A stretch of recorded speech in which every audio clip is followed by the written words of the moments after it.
What if the one who could uncover a buried secret wasn't human? When an adopted German Shepherd becomes fixated on a forbidden door in a millionaire's mansion, he sets in motion a rescue that will challenge everything you believe about animal intuition. Follow the unlikely alliance of a dog, a housekeeper, and a young teacher as they piece together the truth about a missing child everyone else has given up for lost. Drop a comment telling us where you're watching from, and subscribe now to catch more unforgettable stories. The sprawling Tudor mansion stood like a sentinel at the edge of Pinecrest, Colorado, its limestone walls and Gothic arches casting long shadows over the pristine snow-covered landscape. Beyond the wrought iron gates and meticulously maintained grounds, Richard Mallory, one of America's most successful real estate developers, had created his personal kingdom, isolated from the small mountain community that thrived in the valley below. At 62, Richard cut an imposing figure with his 6'3" frame, silver-streaked dark hair, and perpetually stern expression. The lines around his ice-blue eyes had deepened since his sister Margaret's death 6 months ago, a tragedy that had fundamentally altered something within him. "Mr. Mallory, I've prepared your afternoon tea in the study," said Mrs. Eleanor Davis, the housekeeper who had served the Mallory family for over 30 years. Her weathered hands smoothed her gray uniform as she watched her employer with growing concern. "Thank you, Eleanor," Richard responded, his gaze fixed on the snow falling outside. "Any word from the shelter about that dog?" "Yes, sir. They've approved your application. You can pick up the German Shepherd tomorrow." Richard nodded silently. The house had grown unbearably quiet, especially since he pushed the thought away. "Will there be anything else for the basement today, sir?" Eleanor asked carefully, noting how Richard's shoulders tensed at the question. "No, I'll handle it myself this evening." His tone left no room for discussion. After Eleanor left, Richard descended to the basement, punching a complex code into the electronic lock. The stairwell led to what he called his wine cellar, a room that no staff member had entered in months. Inside, a 6-year-old girl with auburn hair sat cross-legged on a plush carpet, surrounded by toys and books. The room was comfortable with child-sized furniture, painted murals, and everything a young girl might need, except freedom. "Hello, Sophie," Richard said, his voice softening. "How's my favorite girl today?" Sophie looked up, her hazel eyes, so like her grandmother's, regarding him warily. "When can I go home, Uncle Richard?" "You are home, sweetheart. Remember what I told you? There are bad people looking for you. I'm keeping you safe, just like I promised your grandma." Sophie's lower lip trembled. "But I miss my friends. And Miss Clara. She was going to be my new mom." Richard's jaw tightened. Clara Thompson, the retired schoolteacher who had been named Sophie's guardian in Margaret's will, was part of the conspiracy in his mind, one of the them he constantly warned Sophie about. "It's just for a little while longer," he lied, setting down a tray of dinner and fresh books. "Our secret keeps you safe." That night, as snow continued to blanket the mountains, Richard sat in his study, reviewing security footage of the town's winter festival. There, prominently displayed, was Sophie's missing poster, her school photo smiling beneath bold letters announcing a $50,000 reward. The official story was that Sophie had vanished during the confusion of her grandmother's funeral reception. Only Richard knew the truth, that in his grief-stricken, increasingly paranoid state, he had taken his great-niece, convinced that Margaret's death was no accident and that Sophie's inheritance made her a target. In his fractured reality, he wasn't a kidnapper, he was her savior.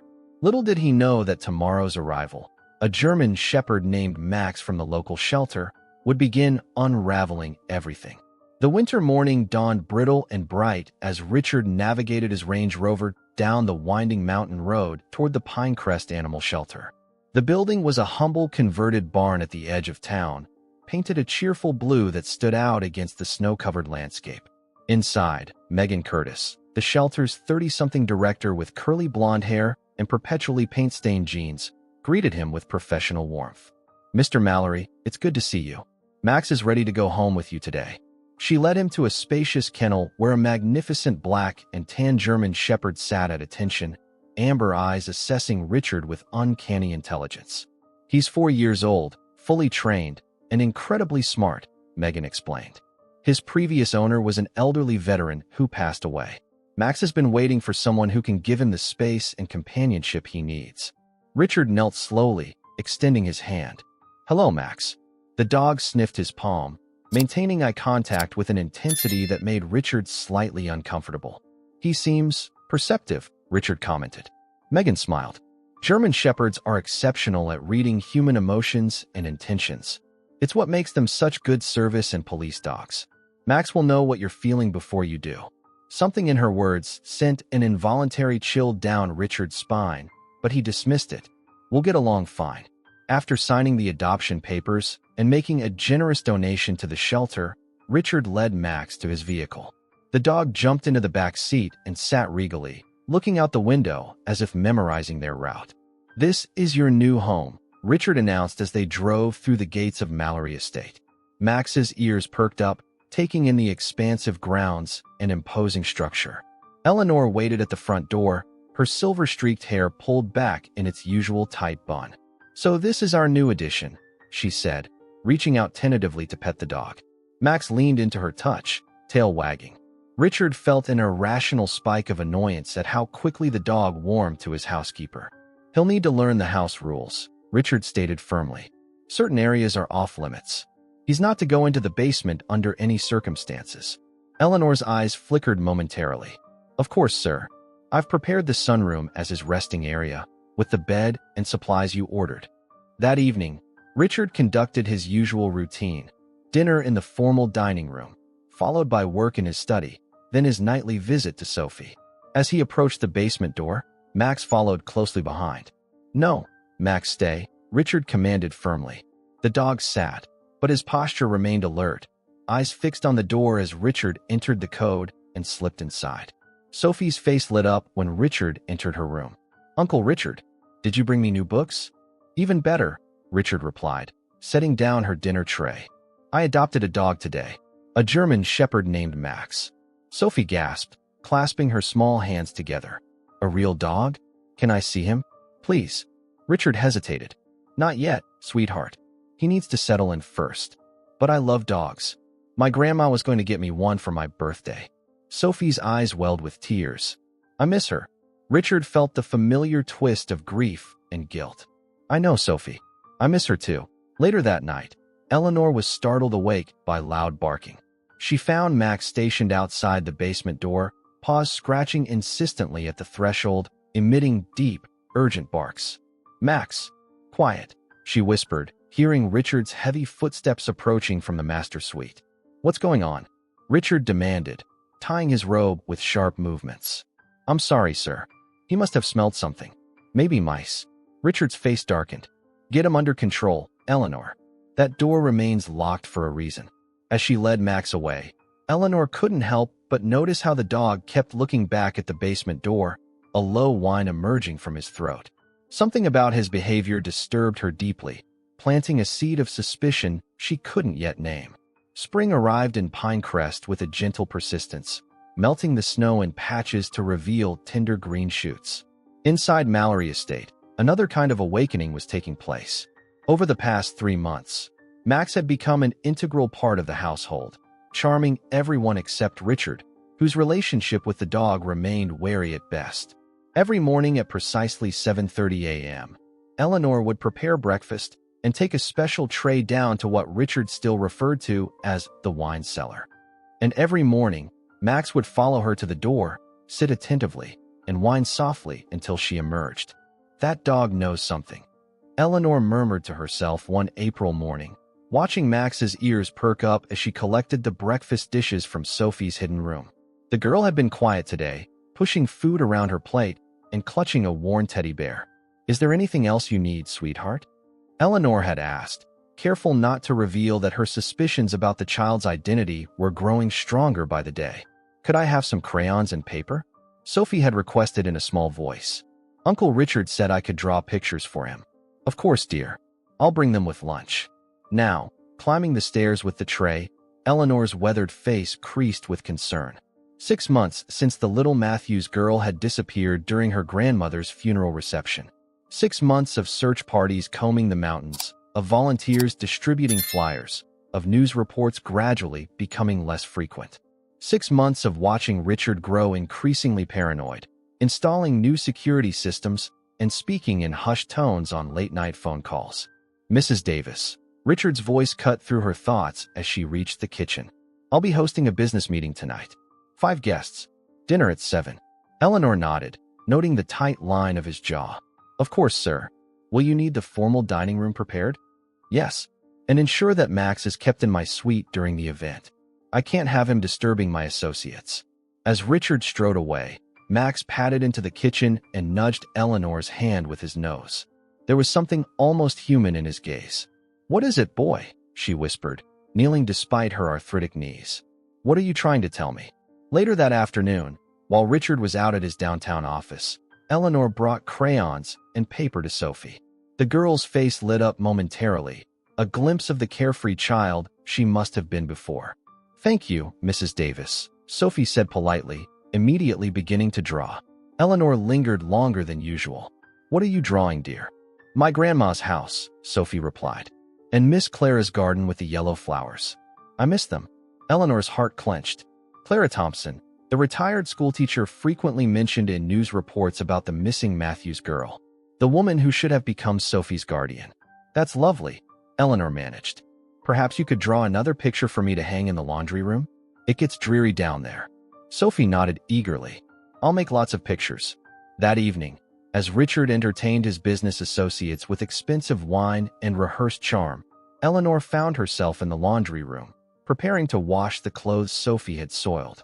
Among them, carefully hidden in a pocket, was a folded drawing, not of houses or gardens, but of a little girl with auburn hair standing next to a black and tan dog, with the words Sophie and Max printed in wobbly letters. Eleanor quickly tucked the drawing into her uniform pocket, her mind racing. The annual Spring Festival was tomorrow, and with it, the 3-month memorial for the missing Matthews girl. Posters would be refreshed throughout town, search efforts reinvigorated. And Eleanor Davis, after 30 years of loyal service to the Mallory family, would find herself standing before one such poster, comparing the smiling face in the photograph to the solemn little girl hidden beneath her very feet, wondering what terrible choice she must now make. The Pinecrest Spring Festival transformed the small mountain town's central square into a tapestry of color and sound.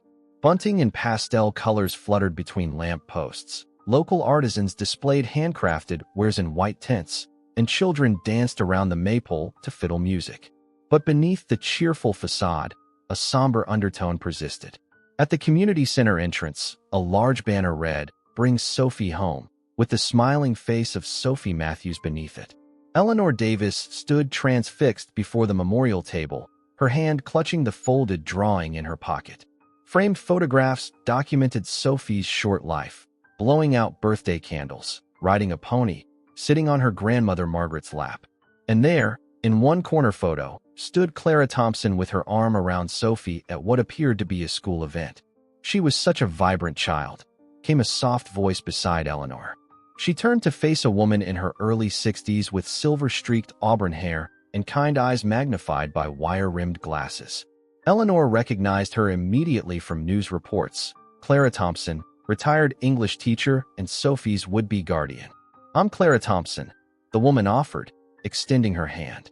I don't believe we've met, though you look familiar. Eleanor hesitated before shaking the offered hand. Eleanor Davis. I work at Mallory Estate. Clara's expression shifted subtly. For Richard? Margaret's brother? Yes, 30 years now with the family. Eleanor glanced around nervously, afraid Richard might appear among the festival goers. He's changed since Mrs. Margaret passed. Clara nodded, her eyes sad. I've known the Mallory family for decades. Taught both Richard and Margaret when they were teenagers. Margaret and I remained close, which is why. Her voice broke slightly. Which is why she wanted me to raise Sophie if anything happened to her. Eleanor's fingers tightened around the drawing in her pocket. I didn't realize you knew them so well. Oh yes, Richard was brilliant but troubled even then. Margaret worried about him, especially after his business success isolated him further. Clara gestured toward a bench. Would you care to sit?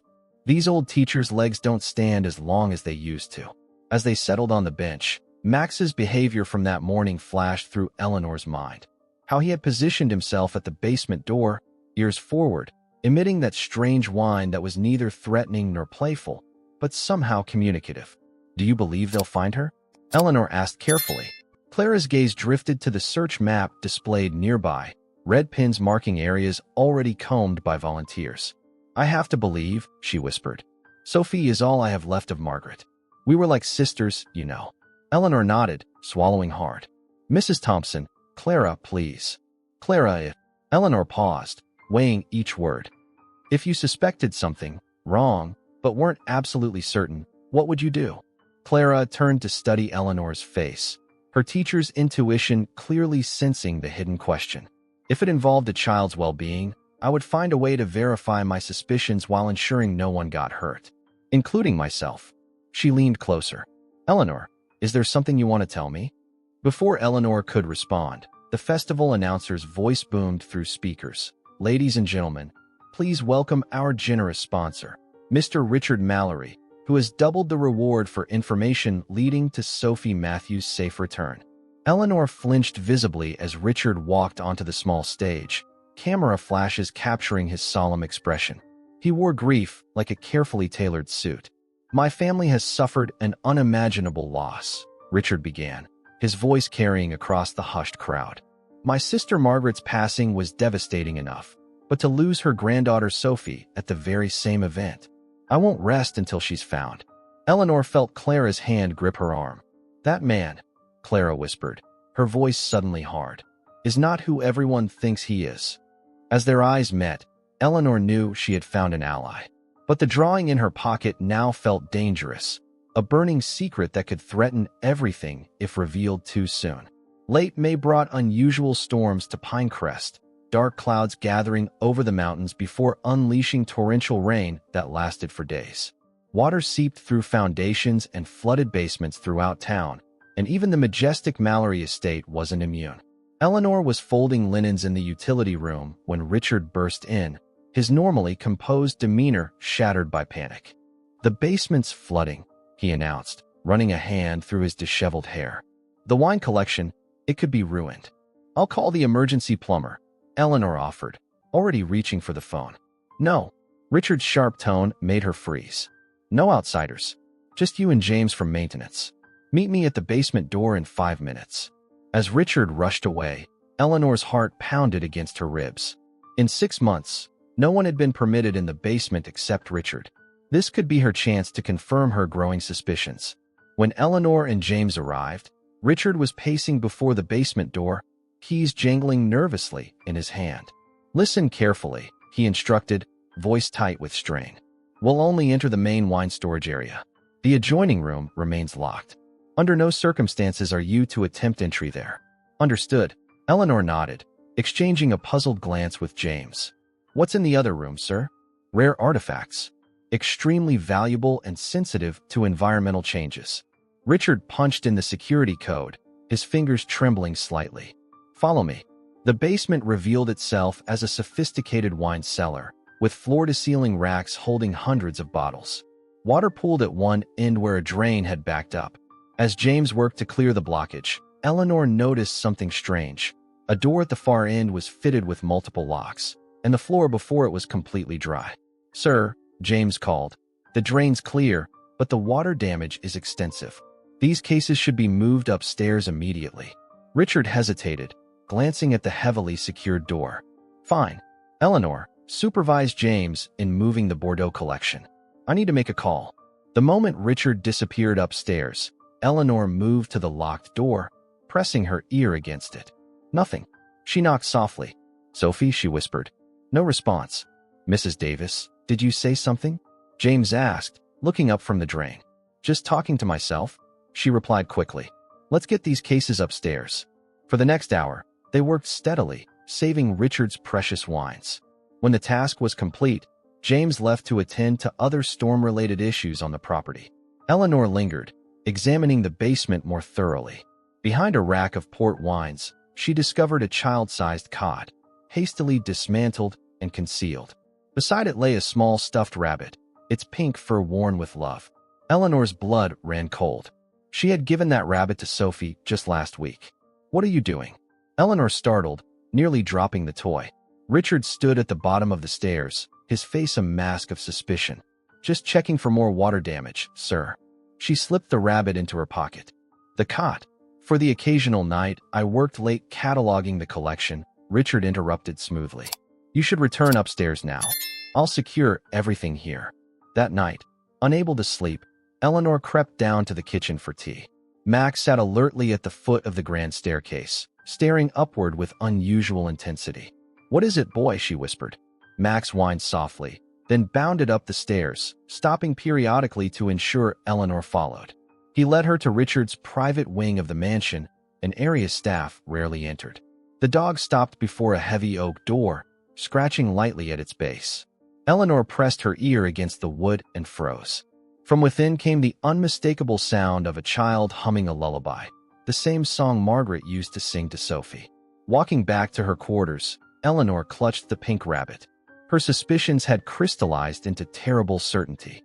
Richard hadn't just found a hiding place for Sophie. He had created another one. As lightning flashed across the night sky, Eleanor made her decision. Tomorrow, she would contact Clara Thompson. Summer settled over Pinecrest like a warm blanket, drawing tourists to the mountain trails and lakes that surrounded the town.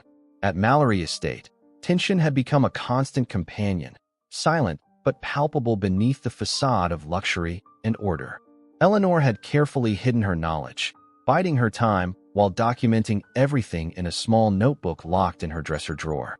One sweltering afternoon in late June, Richard summoned Eleanor to his study. She found him seated behind his massive oak desk, his expression inscrutable as he reviewed documents.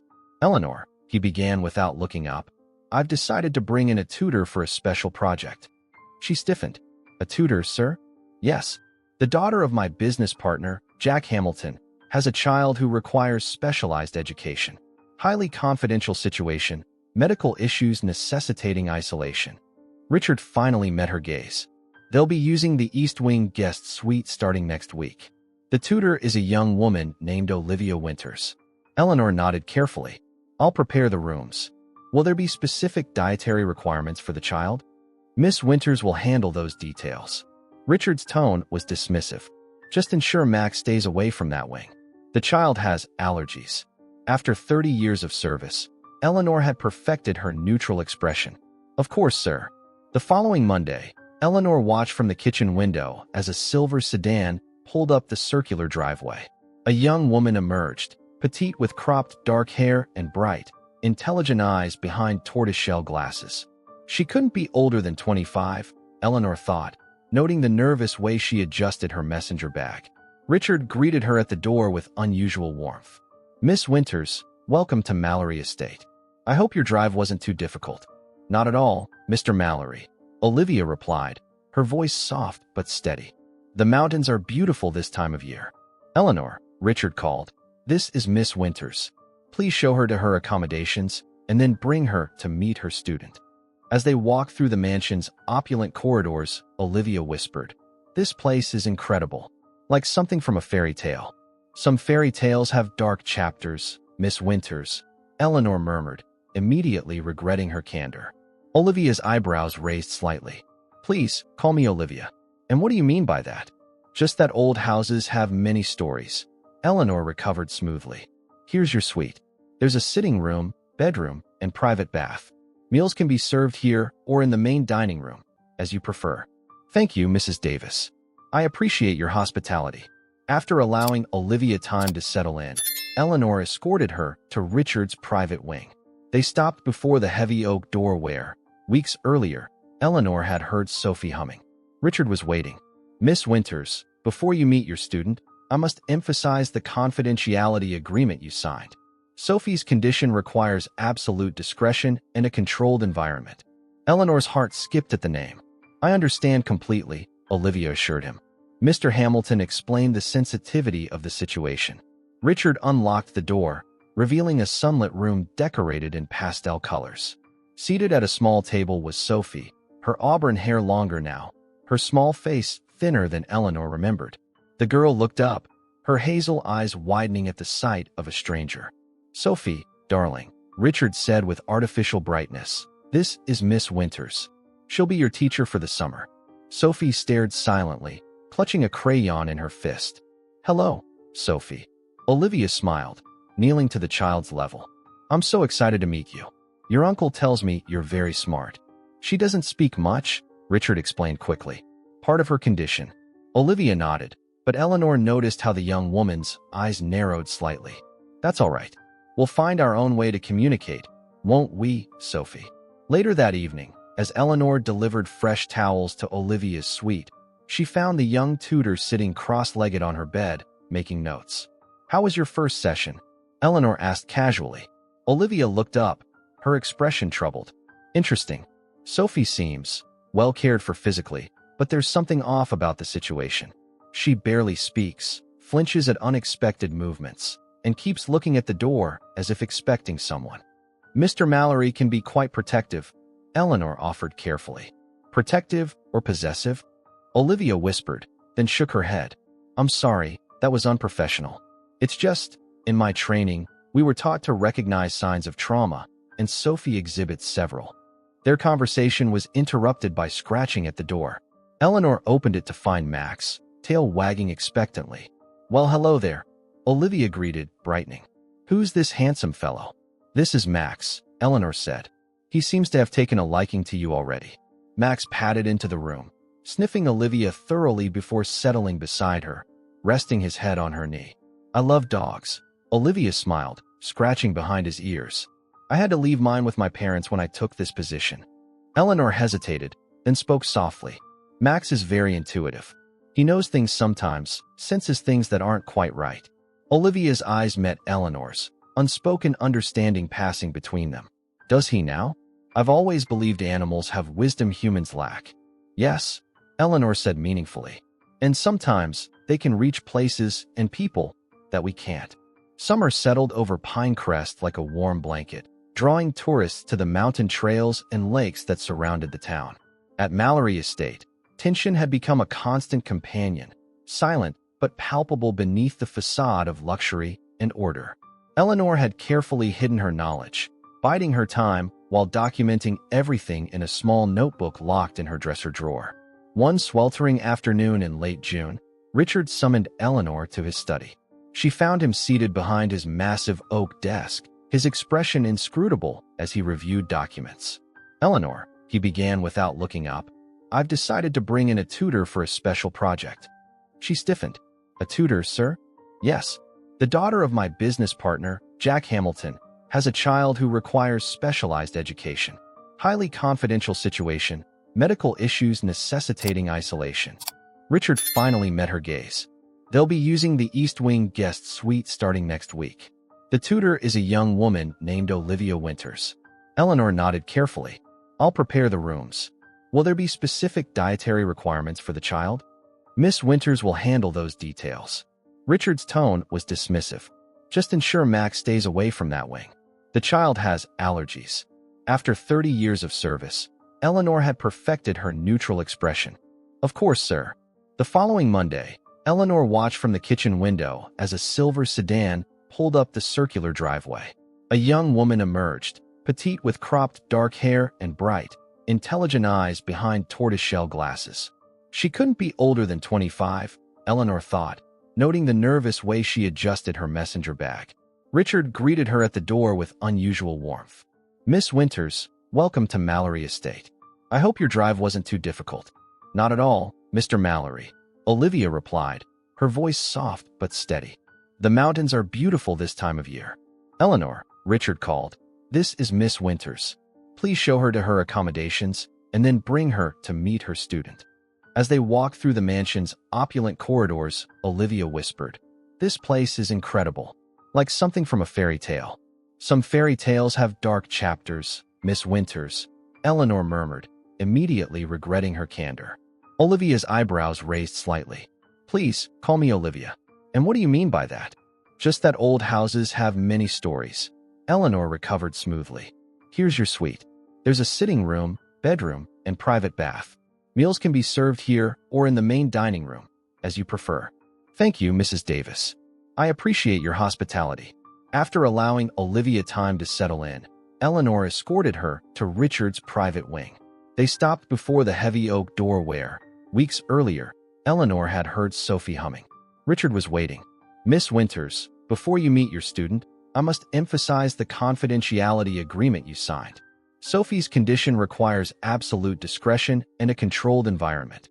Eleanor's heart skipped at the name. I understand completely, Olivia assured him.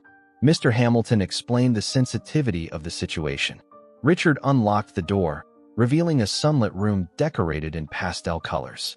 Seated at a small table was Sophie, her auburn hair longer now, her small face thinner than Eleanor remembered. The girl looked up, her hazel eyes widening at the sight of a stranger. "Sophie, darling," Richard said with artificial brightness. "This is Miss Winters. She'll be your teacher for the summer." Sophie stared silently, clutching a crayon in her fist. "Hello, Sophie." Olivia smiled, kneeling to the child's level. "I'm so excited to meet you. Your uncle tells me you're very smart." "She doesn't speak much," Richard explained quickly. "Part of her condition." Olivia nodded, but Eleanor noticed how the young woman's eyes narrowed slightly. "That's all right. We'll find our own way to communicate, won't we, Sophie?" Later that evening, as Eleanor delivered fresh towels to Olivia's suite, she found the young tutor sitting cross-legged on her bed, making notes. "How was your first session?" Eleanor asked casually. Olivia looked up, her expression troubled. "Interesting. Sophie seems well cared for physically, but there's something off about the situation. She barely speaks, flinches at unexpected movements, and keeps looking at the door as if expecting someone. Mr. Mallory can be quite protective," Eleanor offered carefully. "Protective or possessive?" Olivia whispered, then shook her head. "I'm sorry, that was unprofessional. It's just, in my training, we were taught to recognize signs of trauma, and Sophie exhibits several." Their conversation was interrupted by scratching at the door.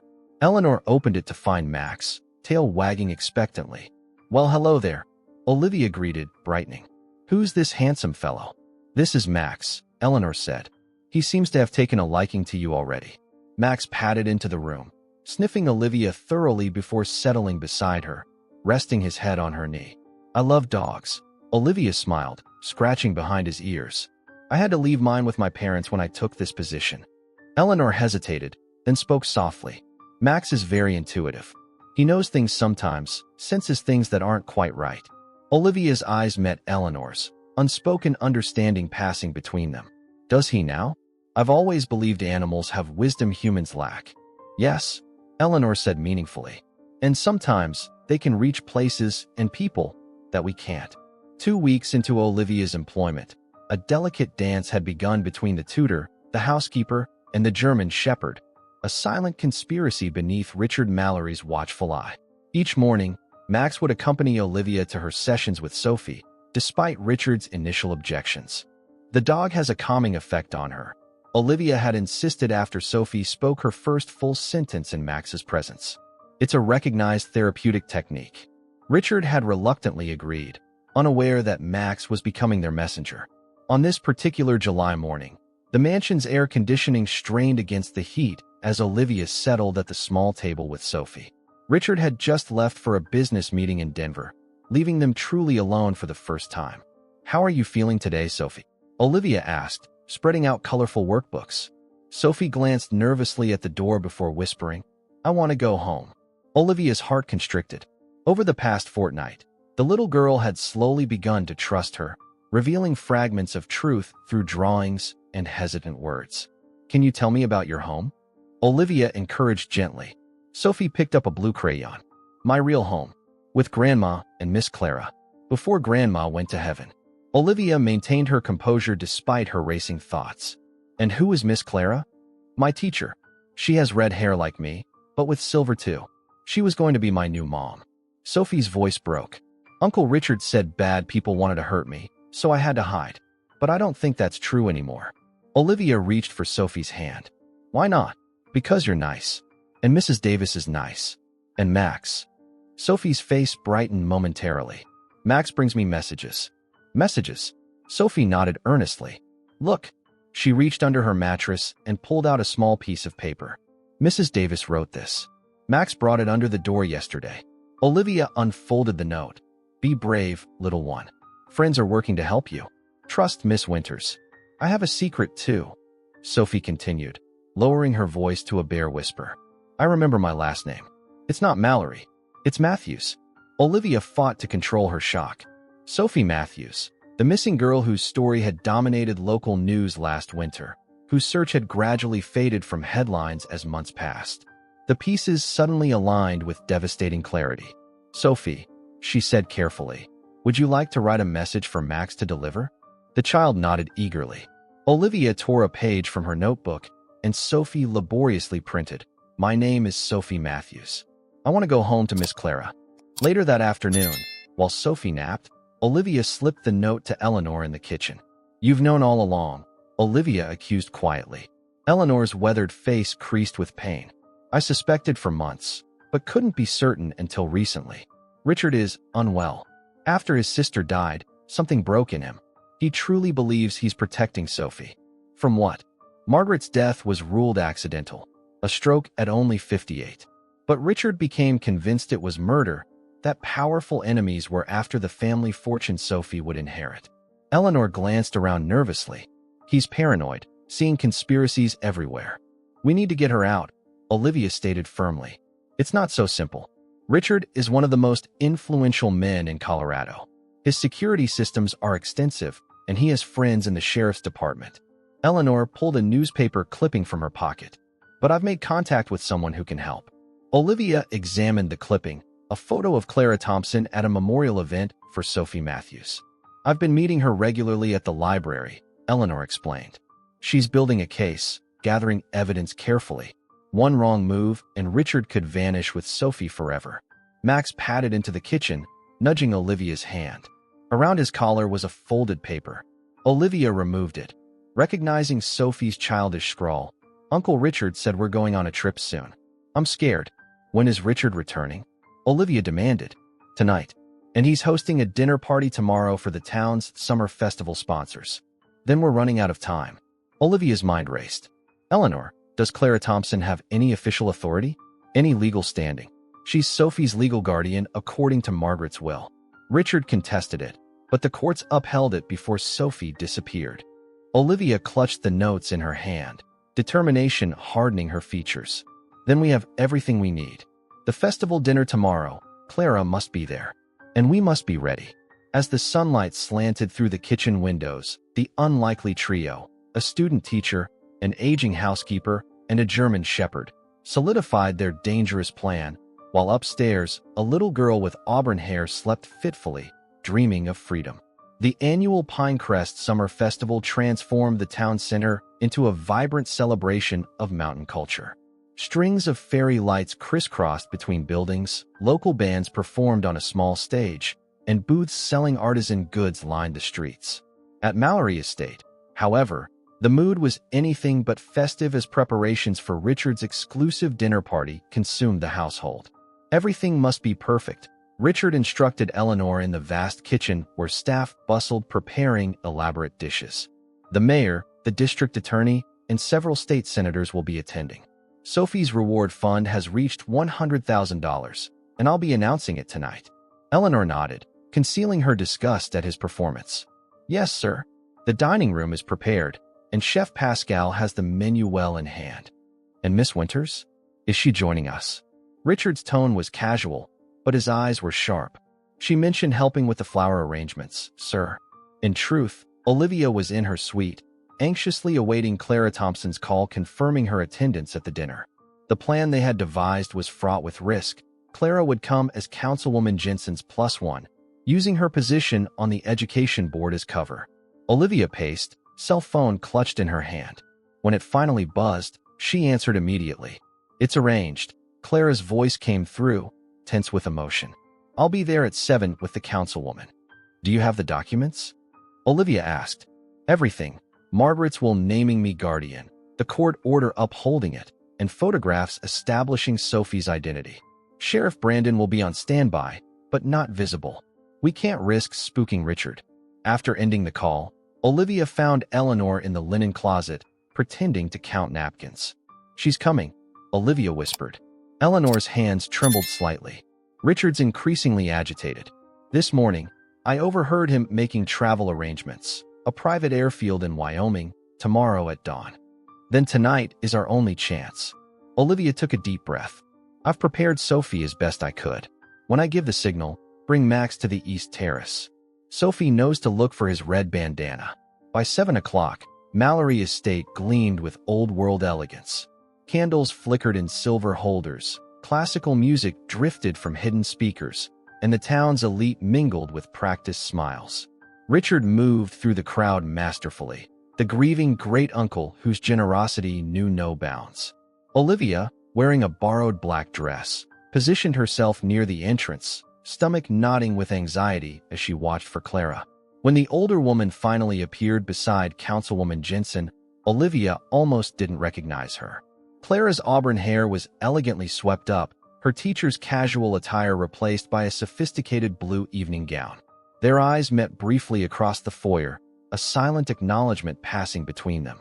"Miss Winters," Richard appeared at Olivia's elbow, making her jump. "You look lovely this evening." "Thank you, Mr. Mallory." She gestured toward the arriving guests. "Quite an impressive turnout." "Indeed. Would you mind checking on our special project? I want everything perfect before dinner is served." Olivia understood his meaning immediately. He wanted her to ensure Sophie was secure and silent in her locked room. Of course. She found Sophie sitting cross-legged on her bed, wearing the new dress Eleanor had brought her that morning. The child's eyes were wide with anticipation and fear. "Remember what we practiced?" Olivia asked softly, kneeling before her. Sophie nodded solemnly. "Wait for Max with the red thing on his neck. Then go with him to the tree house near the big roses. Stay quiet until you or Mrs. Davis comes." "That's right." Olivia embraced her tightly. "You're the bravest girl I know, Sophie Matthews." "Will Miss Clara really be there?" Sophie's voice quavered. "She's here already, waiting to take you home." When Olivia returned to the party, dinner was being announced. Richard stood at the head of the massive dining table, raising his crystal glass. "Friends, colleagues, neighbors, thank you for joining me tonight. Before we enjoy Chef Pascal's exquisite meal, I want to address the reason behind our gathering." The room quieted as Richard continued, his voice catching with practiced emotion. "Nearly 7 months ago, our community suffered an unimaginable tragedy. My beloved sister Margaret was taken from us, and in the midst of our grief, her granddaughter Sophie disappeared without a trace." Clara, seated midway down the table, gripped her water glass so hard her knuckles whitened. Olivia positioned herself near the terrace doors, catching Eleanor's eye across the room. "Tonight," Richard continued, "I'm increasing the reward for information leading to Sophie's return to $100,000. Additionally, I'm establishing the Matthews Mallory Foundation for Child Safety with an initial endowment of $1 million. Applause rippled through the room. As it subsided, Clara Thompson slowly rose from her seat, her gentle teacher's voice cutting through the murmurs. "Mr. Mallory," she said, "your generosity is truly remarkable." Richard's smile faltered slightly. "Thank you, Ms. Thompson." Clara Thompson, Sophie's legal guardian. A hush fell over the gathering. Richard's face drained of color, then flushed with anger. "I wasn't aware you were on tonight's guest list, Miss Thompson." "I wasn't," Clara acknowledged calmly. "But I believe I belong here more than anyone, given that I was named in Margaret's will as Sophie's guardian should anything happen to her." Richard's knuckles whitened around his glass, a technicality that was being addressed when the tragedy occurred. Olivia gave Eleanor the signal, a slight nod toward the kitchen. The housekeeper slipped away as Clara continued, her voice gaining strength. "Mr. Mallory, I have one simple question. Where is Sophie Matthews?" A deadly silence fell over the dining room as Richard Mallory stared at Clara Thompson, the carefully constructed facade of grief and generosity cracking before everyone's eyes. The assembled guests shifted uncomfortably in their seats, sensing the mounting tension. "Ms. Thompson," Richard finally responded, his voice dangerously soft. "I understand your grief has affected your judgment. Perhaps we should discuss this privately after dinner." "I think we should discuss it now," Clara countered, her teacher's authority evident in her unwavering tone. From her clutch purse, she withdrew a folded document. "This is the court order confirming my legal guardianship of Sophie Matthews. And this," she produced a child's drawing, "was made by Sophie less than a week ago." Murmurs rippled through the guests. Councilwoman Jensen leaned forward to examine the crayon drawing. A German shepherd beside a little girl with red hair. The name, Sophie Matthews, printed in a child's handwriting. "Where did you get that?" Richard demanded, his composure slipping further. It doesn't matter where I got it, Clara replied. What matters is that Sophie Matthews is alive, and she's somewhere in this house. Meanwhile, at the East Terrace doors, Olivia watched as Eleanor slipped outside with Max, the red bandana secured around his neck. The German Shepherd moved with purpose, disappearing into the landscaped gardens illuminated by strategic lighting. Inside Richard's private wing, Sophie waited as instructed, heart pounding as she heard the key turn in her lock. The door swung open to reveal not Olivia or Eleanor, but Richard, his face contorted with panic and rage. Change of plans, sweetheart, he said, forcing a brittle smile. We're leaving tonight. Sophie backed away, remembering Olivia's instructions. But I don't want to go. It's not safe here anymore, Richard insisted, grabbing a small suitcase from the closet and hastily filling it with Sophie's belongings. People are trying to take you away from me. Bad people? Sophie asked in a small voice. Richard paused, something flickering in his eyes, perhaps the first recognition of his own delusion. I thought so. Now I'm not sure who to trust. A sharp bark from outside the window startled them both. Sophie ran to look out, spotting Max in the garden below, red bandana visible even in the dim light. Max, she cried, pressing her hands against the glass. Richard grabbed her arm. Get away from the window.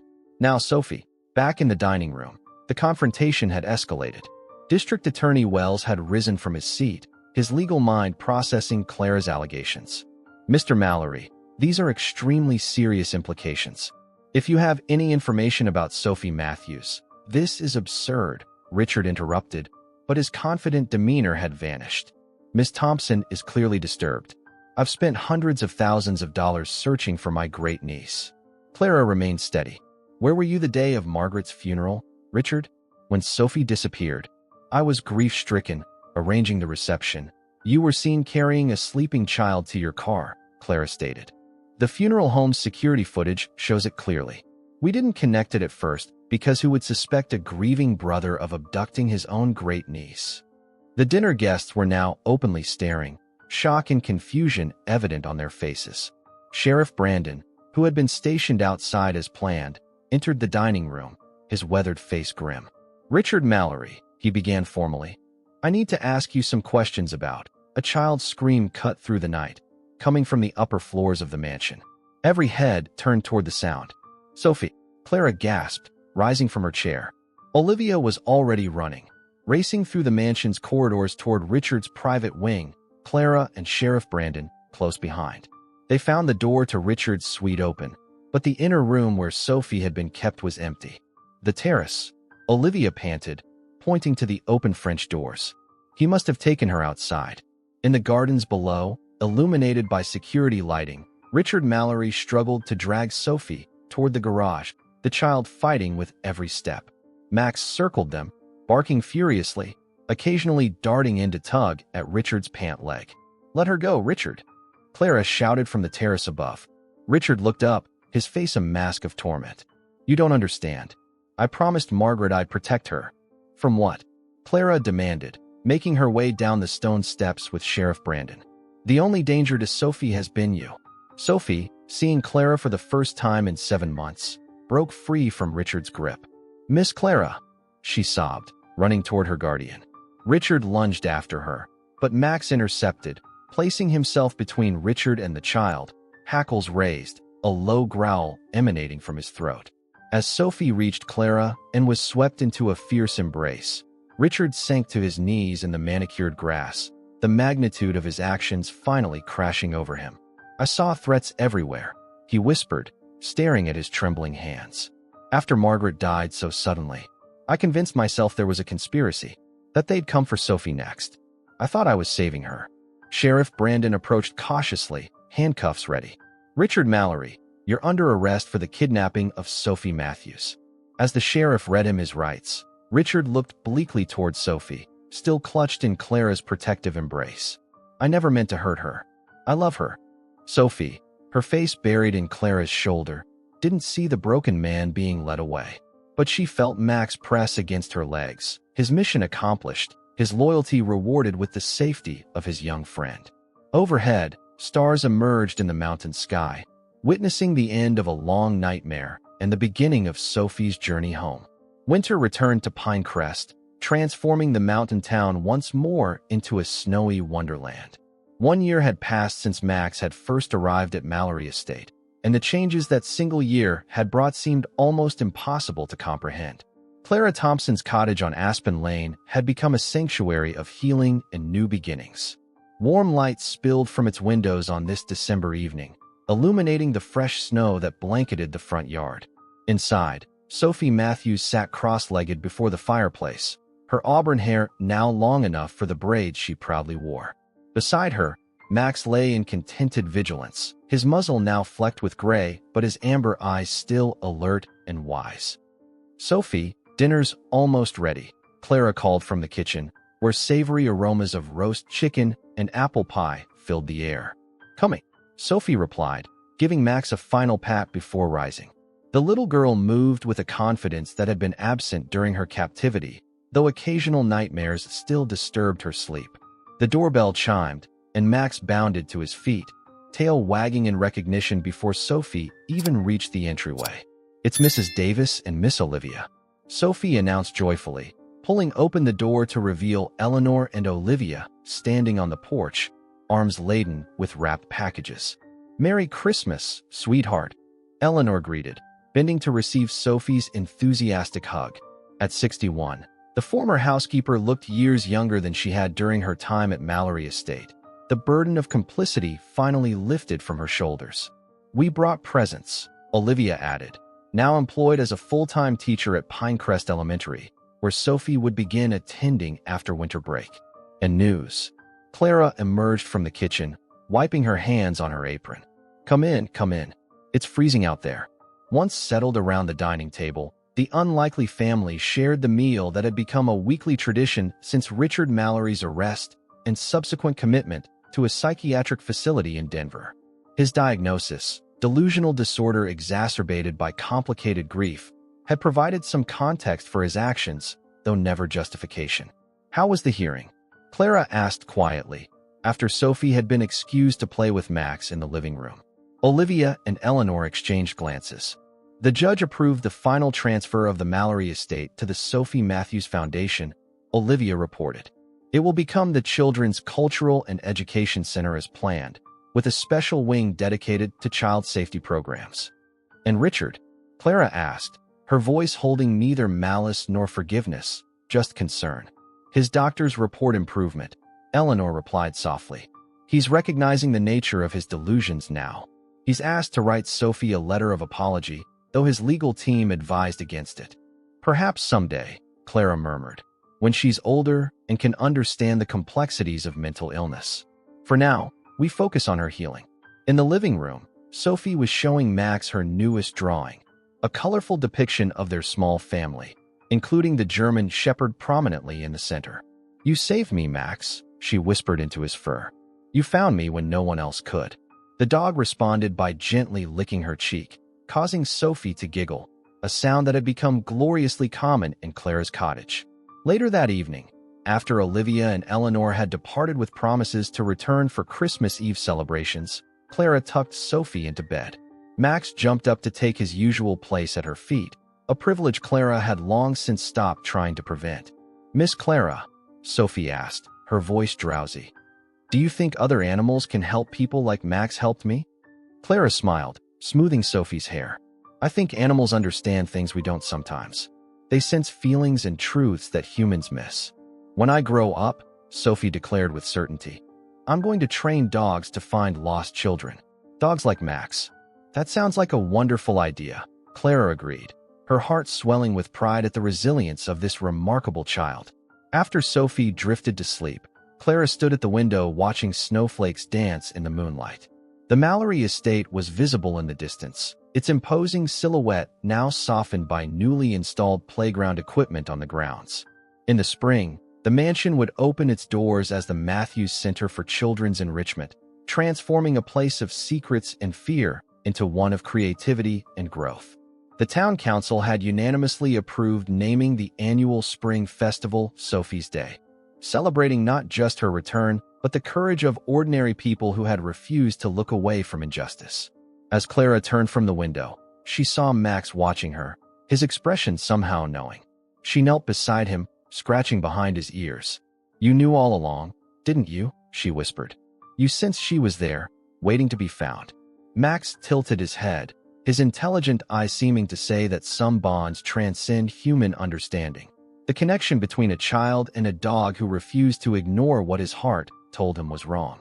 In the years that followed, Sophie would indeed train search and rescue dogs, developing a reputation for an almost supernatural ability to communicate with animals. Her story became legend in Pinecrest, how a shelter dog with an extraordinary sense of justice had inspired a network of women to save a child when all hope seemed lost. And each winter, as snow blanketed the mountains, the residents would remember how truth, like spring, cannot be contained forever, and how the most powerful forces for good often come from the most unexpected sources. Leave a like, subscribe to the channel, turn on the notification bell, and if you watched until here, comment, "I watched until here," and leave your opinion about this story. Oh, and don't forget to watch the next video that appears on the end screen for you, which is very exciting.